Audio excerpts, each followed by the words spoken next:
ሰላም ሰላም የዩቲዩብ ቤተሰቦቼ ጃን 11 ነኝ። በዚህ ቻናል ላይ ዓለማችን ላይ ሆኖ ስላለፉ ነገሮች እየሆኑ ስላሉ ነገሮች አስገራሚም ሆነ አስደንጋጭ ነገሮች የምንመለከትበት ቻናል ነው። በዚህ ቻናል ላይ የሚለቀቁ ቪዲዮዎች እንዲደርሷችሁ ከፈለጉ ሰብስክራይብ በማድረግ የደወል ምልክቱን ይጫኑ።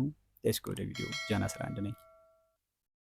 ታሪኩ የሚጀምረው በ1960ዎቹ አካባቢ ዓለማችን በቀዝቃዛው የዓለም ጦርነት ላይ በነበረችበት ጊዜ ነበር። ሁለት ኃያላን ሀገራት ዩናይትድ ስቴትስ እና ሶቪየት ህብረት መረጃና ኃይል ለማግኘት ፍጥጫ ላይ ነበሩ። ነገር ግን በቀጥታ ወደ ጦርነት አልገቡም ነበር። ሁለቱም ሀገራት እርስ በርስ ለመተዋወቅ ሚስጥራዊ ድርጅት፣ ሰላይና ቴክኖሎጂ ይጠቀሙ ነበር። አንድ ቀን ታዲያ ሲአይኤ ሴንትራል ኢንተለጀንስ ኤጀንሲ አንድ የተለየና አስገራሚ ሀሳብ አሰበ። የሀሳብ ምንድነው? ድመቶች እንደ ሰላይ መጠቀም። አኮስቲክ የሚባለው ምንድነው? አኮስቲክ ሲአይኤ የክሬምሊን እና ሶቪየት ኤምባሲዎችን ለመሰለል ድመቶችን በመጠቀም በሴንትራል ኢንተለጀንስ ኤጀንሲ ላይ የሳይንስና ቴክኖሎጂ ዳይሬክቶሬት የጀመረው የሲአይኤ ፕሮጀክት ነበር። የኦፕሬሽኑም ስም አኮስቲክ ይባል ነበር።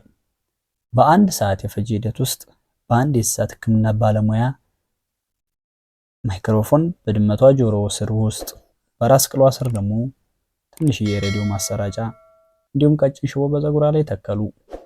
ይህች ድመት ያለምንም ጉዳት ከአካባቢው ድምፅ እንድትቀዳና እንድታስተላልፍ አስችሏት ነበር። በስለላዋ ስራዋ የረሃብ ስሜት ተሰምቷት ትኩረቷ እንዳይከፋፈል ደግሞ የድመቷ የረሃብ ስሜት መወገድ ነበረበትና በእውቅ እንስሳ ዶክተር ቀዶ ጥገና መፍትሄ ማግኘት ችሎ ነበር። በአጠቃላይ ለዚህ ፕሮጀክት 20 ሚሊዮን የአሜሪካ ዶላር ወጪ ተደርጓል። በዚያ ዘመን የአኮስቲክ ፕሮጀክት በተለይ በቴክኖሎጂ ዘርፍ እጅግ ውድ ነበር። ይህ በዚህ ዘመን በጣም ከፍተኛ ነበር። ዛሬ በኢንፍሌሽን ማስተካከያ በሚቆጠር ጊዜ 300 ሚሊዮን ዶላር በላይ ያወጣል።